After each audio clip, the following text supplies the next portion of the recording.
There's a common misperception that all spark plugs are pre-gapped. This is an NGK spark plug with whatever specification, CPR60A, right? This won't just be in Groms, this goes for other vehicles, and the gap requirements are different. So, anyone who tells you a spark plug is pre-gapped is living in a fantasy world.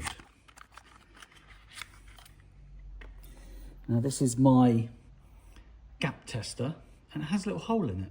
That little hole there is not for your keyring, okay? That little hole there is for, you can put the spark plug, see? You can put the electrode in there and you can bend up and open it. Or you can push down and close it. So the recommended gap for a Grom is 0.8 to 0.9 millimeters. Unfortunately, my thing reads in inches, so that's between 0.3 and 0.4. And when I found this spark plug, it was there, and you can see the marks on it. What I've done is I've gapped it to about halfway between the 3 and the 4. I mean, you can be over-excitable about these things, but there you go. It's just a lesson in spark plugs are not pre-gapped, and anyone who says it is talking up their butt.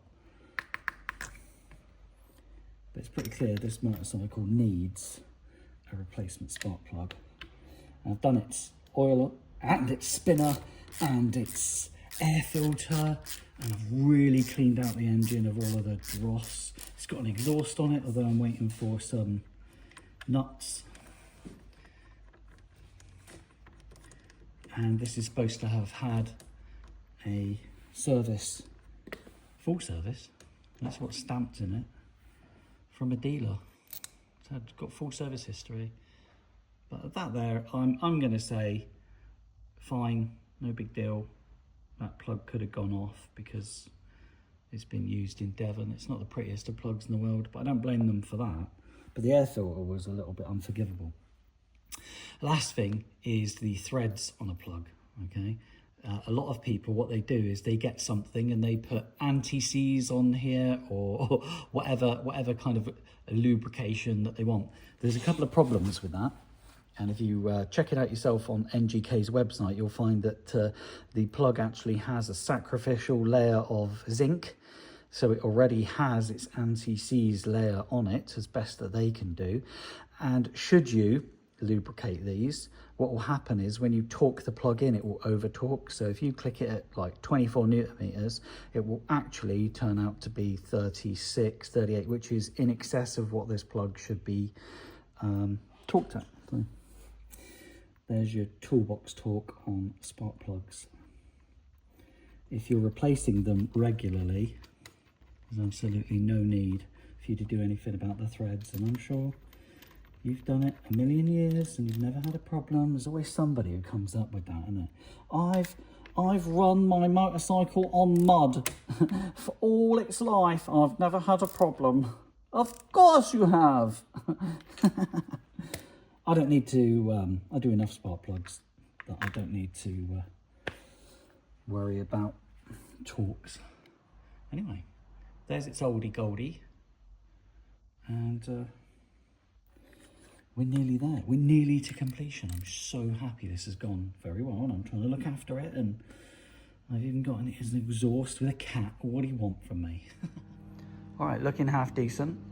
Could do with some mirrors. I think it could do with some mirrors. It's got OEM indicators, LED indicators, an exhaust with a cat. It's been serviced. I haven't done the tyre pressures or the brake fluid yet, but we're making progress.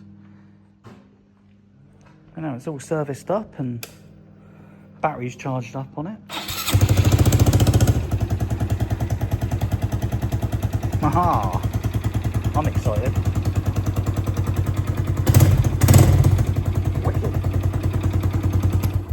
I was just putting OEM mirrors on the Grom, and I was like, they look good. And then I stepped back from it and I went, ooh. I don't know if I like it or not. I totally understand why Grom owners put bar end mirrors on now, because it kind of like look two little antennas sticking up from it. It makes the bike look a lot. It makes the bike look completely different.